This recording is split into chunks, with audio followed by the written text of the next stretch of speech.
Okay, here we go. This one video we're gonna call this. I got a whole list of videos that I've been wanting to get out for ages, but I just haven't had time. Dodging cartel in Mexico and making international house moves and selling my vehicle and all that good stuff. So I'm here in Costa Rica now, finally having a few moments to sit down and do these long overdue videos, but in the sacred order of things that are coming out now. So this one I'm going to call data centers and fusion centers, and what is the difference? Okay, what are they, and that kind of stuff. And all right, so what the term is now? Wind's blowing this way. I'm going to try to move my sound so it doesn't. Right here, look at it. I'm sitting on top of my umbrella. So okay, what they're coming out with now is called data centers. Now, data centers are like a smaller hub of a larger center called a fusion center. And a fusion center is like a secure container information. Follow along with me. If there's any questions about some of the terminology I use, just please look them up online and you can see what I'm saying. But so data centers are a piece of an infrastructure. Let me explain, and actually let me stand up and because here comes the rain. I'm not trying to get super wet. It's just drizzling. It's just drizzling, but it's enough to make you kind of feel cold over here with the in the mountain air. All right, let me see if I can put this behind me. Yeah, that should work. All right. Okay, where was I? Data centers and fusion centers. All right. So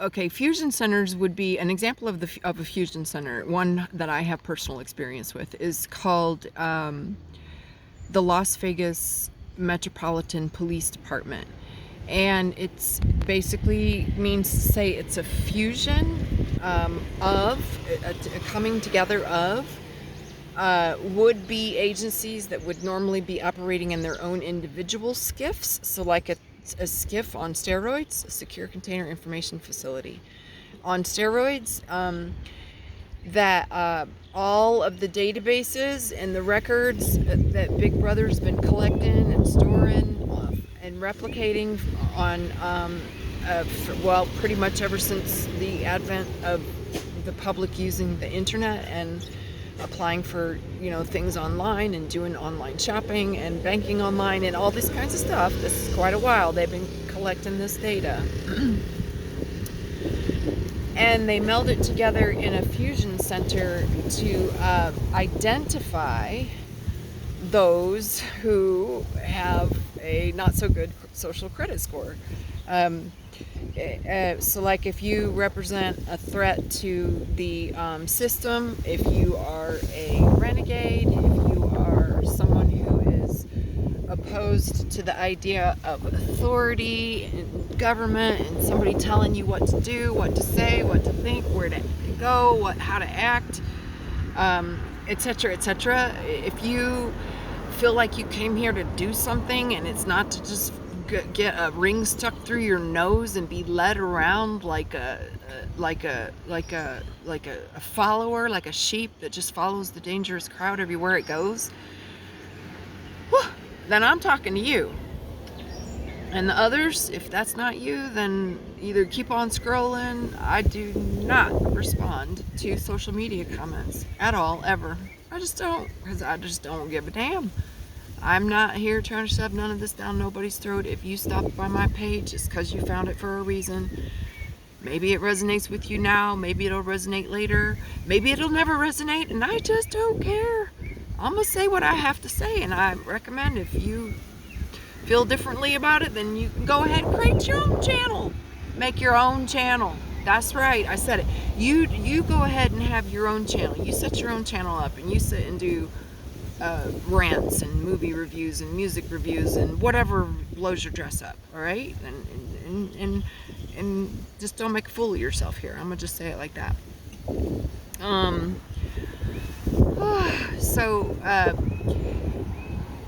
so these fusion centers are tethered in a communication link.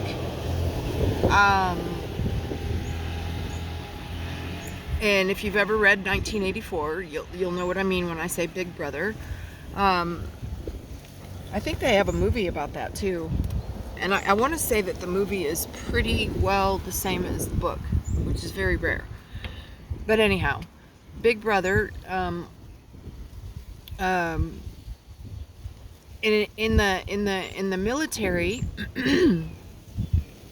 this I could tell you, but I have to kill you. I have a playlist. Maybe I'll put that in here. I'll copy this video in there. I could tell you, but I have to kill you. That. Here comes the wind. Oh my goodness. That the military is not run by generals and presidents and prime ministers. The military is run by off-world entities, and they have a mission to destroy.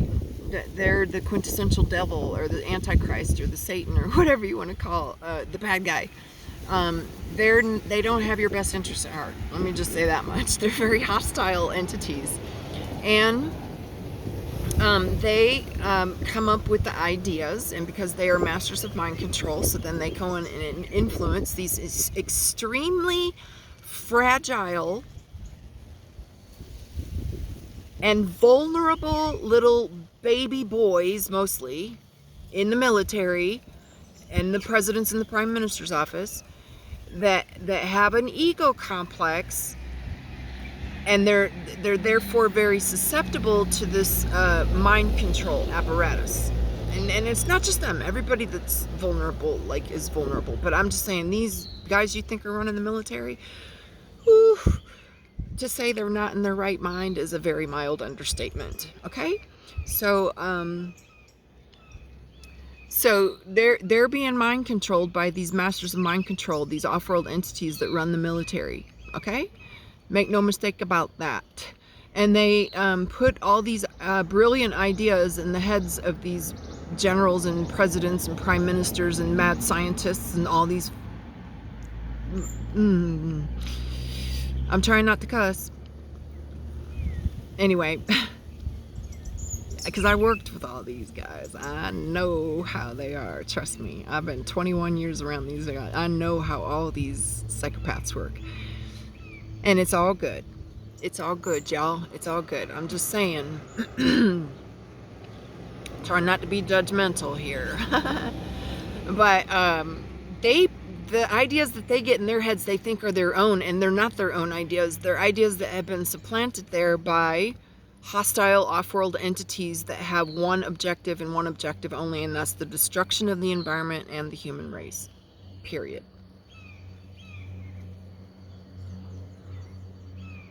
And then the generals that come up with these names of the war plans and the names of the operations and stuff, they think that's their idea too, but that's not either. And I'm not going to go off into all the the names of different operations and stuff like that, because then I really would have to kill you. But but we'll just take just one, and it's not an operation. It's a high level. It's what's called a war plan. A war plan. And this war plan is called total spectrum dominance. And the objective of the war plan is to, just what it says says in the title, it's to obtain dominance over the entire electromagnetic spectrum of this realm. You could say for everything from all the way up from like satellites in the sky all the way down to the center of the earth below the sea. And to control each and every one of those beings within that electromagnetic frequency spectrum, to control, and not just control them, but have complete dominance over them, right?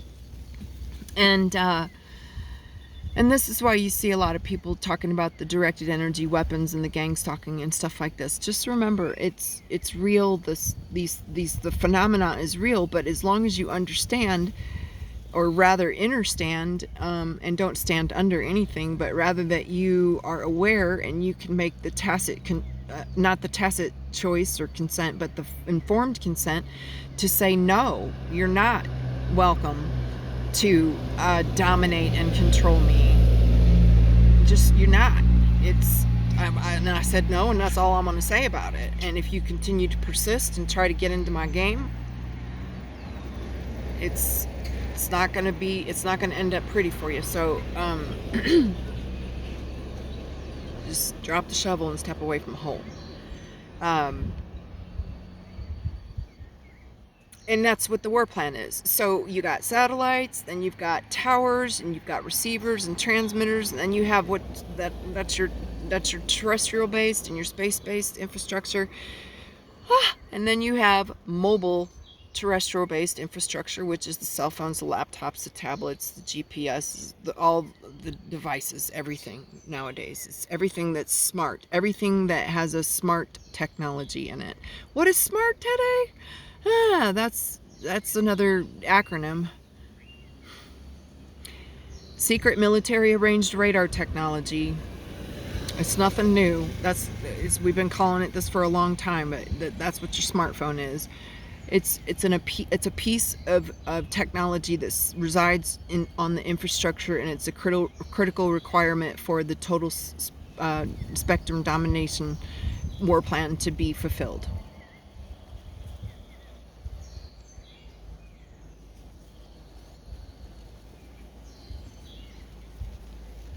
Now that the satellites are falling out of the sky and the other infrastructure is reaching the end of its lifespan, they want to put in these what's called data centers that are connected directly to the water, so that they can influence the memory, put the energetical imprint upon the water, and to influence therefore everything around it, because all the life comes from the water. It's not just that they're taking up the water either. That's not their purpose. That's not their objective. They're data centers, and now that everybody has a piece of the infrastructure in their right hand almost all the time, or somewhere on their body all the time, I'm just say it again. Watch that movie called Cell. I did a movie review called Cell with John Cusack in it. That's what it is. Facts. That's not science fiction. That's soft disclosure to get your tacit consent. And I think I might have done also a movie review on another one called Lucy. And Lucy is a little bit more obscure in the method of its disclosure, but basically it means to say that the more we touch and interact with and give our attention to these cell phones and tablets and laptops, and mostly cell phones, because they're part of the well, they have all that technology right in one. It's a very really dumb piece of equipment. It's not at all what I would consider real technology, but it's got everything in there. It's got your location where you're being tracked. It's constantly taking pictures of you and videos of you and sounds of you and tracking where you go, but it's also using your energetical footprint to bring itself alive. Now I'm gonna just leave it with that, and I'm gonna just say it's sentient artificial intelligence. It's been around a long time. It predates us, and therefore it is predatory upon us. It always interjects itself into the timeline of the human when the human is in an infantile state and not fully aware and able to make an informed choice about whether or not to engage with it and to what extent to engage with it. Kind of like a predator introducing himself into the sexual life of a 5-year-old. That's kind of what that would be like if you want to compare. Very predatory. And then we decide to get in bed with it. And so here we are. Look at it, it's so convenient, this, that, and the other. And the trick is on us. The game is on us. I'm going to tell you for a fact, family, there's a real good reason why the Mayan grandmothers, when these things first came out and people started getting these cell phones in their hand, there's a real good reason why the indigenous grandmothers of Mesoamerica said about these devices, they called them the little devils. That is spot on. But that was a little double back when it was 3G. Now it's 7G, 8G. And you can't imagine the weaponized frequencies they're hitting us with. 70 million hertz. So, and we don't need this. We don't need none of this. We don't need none of this. This is antiquated caveman, knuckle dragon, inbred Momo technology. Period. And it has deleterious results. So if the purpose is to communicate and the end result is death, then I think we should prioritize maybe and find some other way to communicate. I'm just taking a guess. I personally like telepathy. That's my favorite of all. But until such a time as the grid lights up a little bit more and then connections are restored, then we're interfacing with these secret military arranged radar technology devices, which are part of a backbone of a larger military war plan called total spectrum dominance. Just, remember, it's a free will universe, and use your free will choice and just say, no, I realize that's what it is, but I still need, I still need to use it for my business or for directions or whatever it is that you need to find some way to wean yourself off of the dependency of these devices is highly recommended. Because my next video, I will talk about that a little bit more as this refers to, this total spectrum dominance refers to the economic system. Okay? So that's it for now, family. I hope this has been helpful or to shed some light a little bit on some stuff for you. And if it has, it's my honor to share it. And until the next time, I'll see you in the dream world. Ciao for now. Look at this beautiful sky before I go. Look at that. Woohoo! Look at that. It's like a smiley face. Do you see that? There. Come on. Look at this. Like a little duck, birdie, smiley face. I don't know. Can you see that? I don't know. Or maybe that could be a rabbit. A white rabbit coming out of the clouds. Looks like Bugsy anyway. Oh, preciosa. Hermosa. Okay, family. Ciao. Adios.